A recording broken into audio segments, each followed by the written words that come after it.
کمیته انداز تاجیکستان گفت هنگام تهیه کودکس نوی انداز مشورت‌های سازمان‌های بین‌المللی مالی را به اینابت گرفته است. همکنون امتیاز اندازی دیگر خصوصیت انفرادی ندارد و به بخش‌های افضلیتناک به مهلت نه بیشتر از 5 سال داده می‌شود.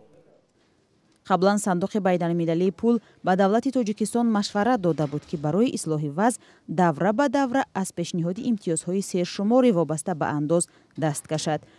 از جمله شرکت‌های آزاد از انداز باید برابر دیگرها انداز سپارند و هم در پرداخت انداز شفافیت و عدالت باید تامین شود. هنگام تهیه در مورد 32 کدس محدودیت‌ها گذاشته شده که در کدس قبلی نبودند. یک محدودیت است که امتیاز اندازی الهی در دوره 50% میوه‌های در کدس عمل کننده گذاشته عملی کرده می‌شود. دوم مهم که در اکثر حالت‌ها امتیاز اندازی بماند بود که در کدس نو مهلت همین محدود کرده است. یعنی امتیاز اندازی الهی نمی‌تواند از 5 سال زیاد شود. سازمان‌های بین‌المللی مالیوی شریک تاجیکستان گفته بودند امتیاز دادن به شرکت‌های الهیده تجربه خوب نیست. میان شرکت‌ها رقابت ناسالم را به وجود می‌آورد و از طرف دیگر بودجه کشور از درآمد محروم می‌ماند. کمیته اندازی تاجیکستان هم اعتراف کرد که در نتیجه امتیاز و سبکی‌های پیشنهاد شده در سال 2023 به بودجه کشور بیش از 6 میلیارد سومانی کمتر مبلغ وارد شده است.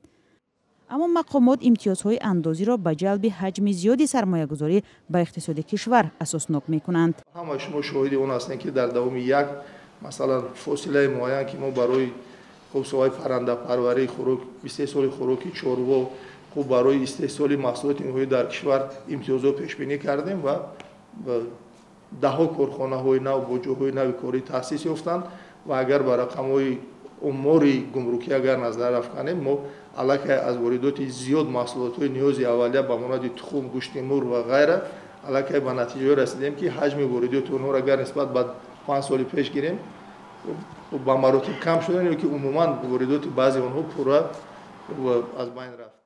کارشناسان هم میگویند دولت باید برای همه شرکت‌ها قاعده یگانه را معین کند و نباید شرکت‌های الهیده از امتیازهای اندازی برخوردار گشته دیگران زیر بار انداز قامت خم بکنند.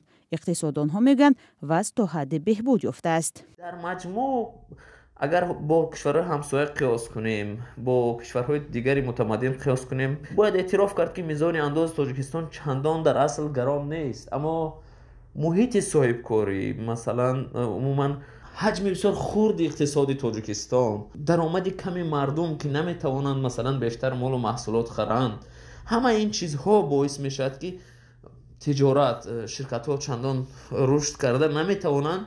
بنابراین امکانیت رشد که محدود است، بنابراین اندازپاری هم برای شرکت‌ها سرباری است، گران میافتد. طرز تقدیم امتیازهای انداز و گمرک در تاجیکستان بارها زیر سوال گذاشته می شود.